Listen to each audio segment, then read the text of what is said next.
Olá, meu nome é Ana Carolina, faço parte da Casa do Caminho de Macatuba e hoje nós vamos continuar mais um episódio do livro Jesus no Lar. Hoje é o capítulo 12, Os Descobridores do Homem. Então vamos começar primeiro a leitura. Finda a leitura de alguns trechos da história de Jó, a palestra na residência de Simão versou acerca da fidelidade da alma ao Pai Todo-Poderoso. Diante da vibração de alegria em todos os semblantes, Jesus contou bem-humorado. Apareceu na velha cidade de Nínive um homem tão profundamente consagrado a Deus que todos os seus contemporâneos, por isso, lhe rendiam especial louvor. Tão rasgados eram os elogios à sua conduta que as informações subiram ao trono do Eterno. E porque vários arcanjos pedissem ao Todo-Poderoso a transferência dele para o céu, determinou a divina sabedoria fosse procurado na selva da carne, a fim de verificar-se com exatidão se estava efetivamente preparado para a sublime investidura. Para isso, os anjos educadores, a serviço do Altíssimo, enviaram à terra 4 rudes descobridores de homens santificados: a necessidade, o dinheiro, o poder e a cólera. Desceram cada qual a seu tempo, para efetuarem as provas indispensáveis. A necessidade, que em casos desses sempre surge em primeiro lugar, aproximou-se do grande crente e se fez sentir de vários modos, dando-lhes privações, obstáculos, doenças e abandono de entes amados. Entretanto, o devoto robusto na confiança compreendeu na mensageira uma operária celeste e venceu-a, relevando-se cada vez mais firme nas virtudes de que se tornara modelo. Então, a necessidade, o que ele mostra pra gente? A necessidade, ela vai aparecer é como se fosse uma forma de superação. Ela vai aparecer naquele momento pra gente sair da inércia. Se, igual no caso do devoto, apareceu uma doença, o que seria a necessidade nesse momento? Uma cura, um tratamento. Também no caso dele, ele se viu sozinho. O que seria a necessidade nesse momento? Procurar uma companhia para ele. Então, é essa necessidade que vai fazer nós nos mexermos. Continuando, chegou a vez do dinheiro. Cercou-se do homem e conferiu-lhe mesa alta, recursos imensos e considerações sociais de toda sorte. Mas o previdente aprendiz lembrou-se da caridade e, afastando-se das insinuações dos prazeres fáceis, distribuiu moedas e posses em multiplicadas obras do bem, conquistando o equilíbrio financeiro e a veneração geral. Vitorioso na segunda prova, veio o poder. Então, ele também conseguiu vencer o dinheiro. O dinheiro que ele tentou desviar o devoto também dos caminhos de Deus. Só que o devoto, nesse momento, ele lembrou da caridade.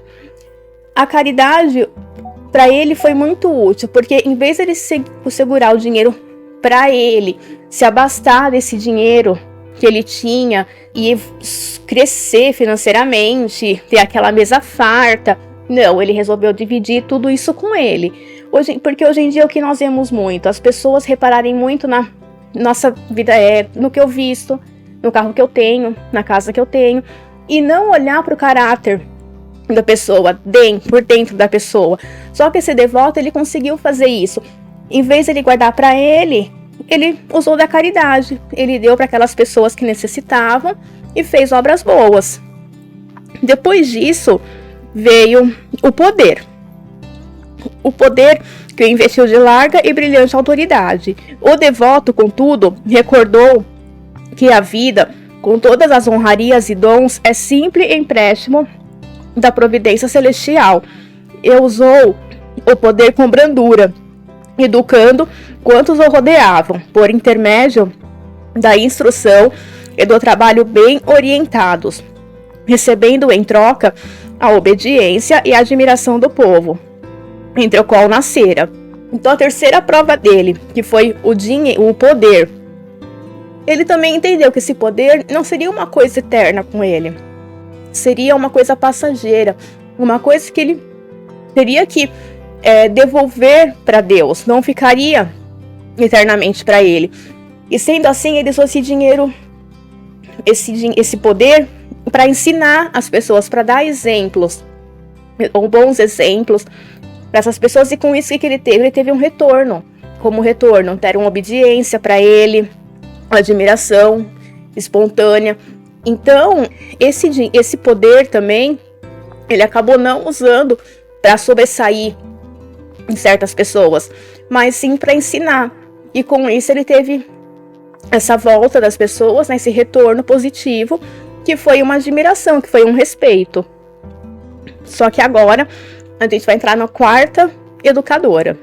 Triunfante e feliz, o crente foi visitado, enfim, pela cólera, de maneira a sondar-lhe a posição espiritual. A instrutora invisível valeu-se de um servo fraco e ignorante, e tocou-lhe o amor próprio, falando com manifesta desconsideração, em assunto privado, que, embora expressão da verdade, constituía certo desrespeito a qualquer pessoa de sua estatura social e indiscutível dignidade. O devoto não resistiu. Intensa onda sanguínea lhe surgiu no rosto, com gesto, e ele se desfez em palavras contundentes, ferindo familiares e servidores, e prejudicando as próprias obras.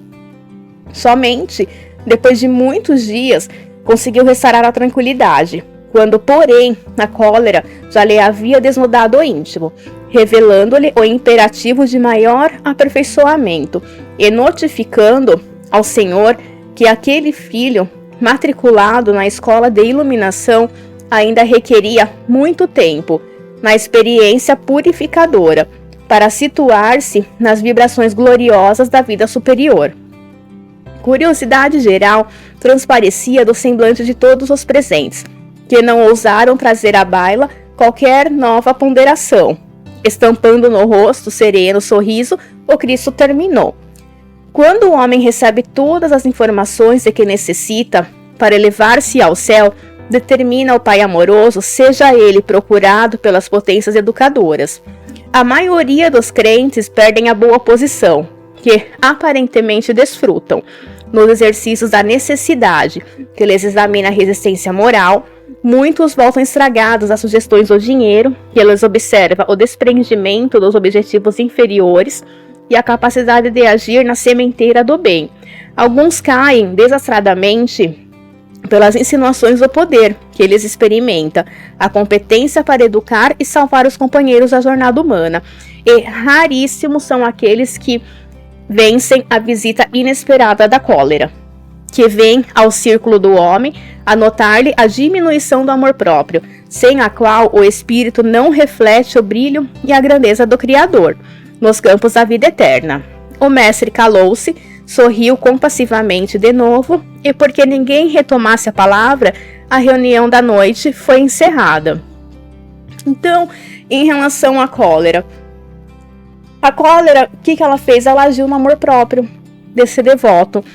Ela achou ali, ela analisou aquele coração e viu as imperfeições daquele devoto, e foi ali que ela foi agir, através daquele servo que foi ali e acabou instigando uma situação e conseguiu essa cólera toda, essa fúria dentro do coração desse devoto, né? E a cólera, ela é uma das formas mais ferozes que o mal se utiliza de nos atingir, né? De atingir o nosso amor, de atingir o nosso orgulho.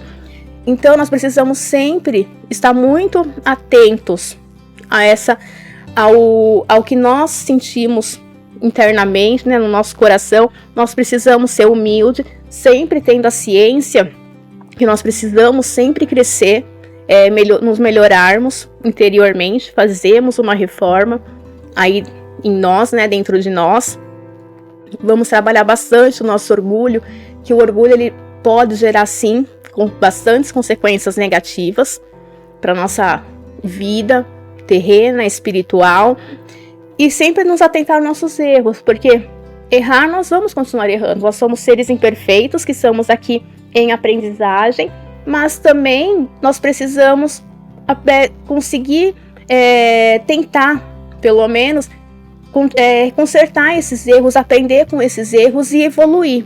Porque nós estamos em um mundo de provas e expiações e nós precisamos dessa evolução para o nosso crescimento espiritual. Hoje eu encerro por aqui, eu espero que tenha sido um bom capítulo, né, uma boa lição para todos nós, e que Deus possa nos abençoar e nos guiar nas nossas provas aí terrenas, no nosso crescimento espiritual. Fiquem todos com Deus. Até mais.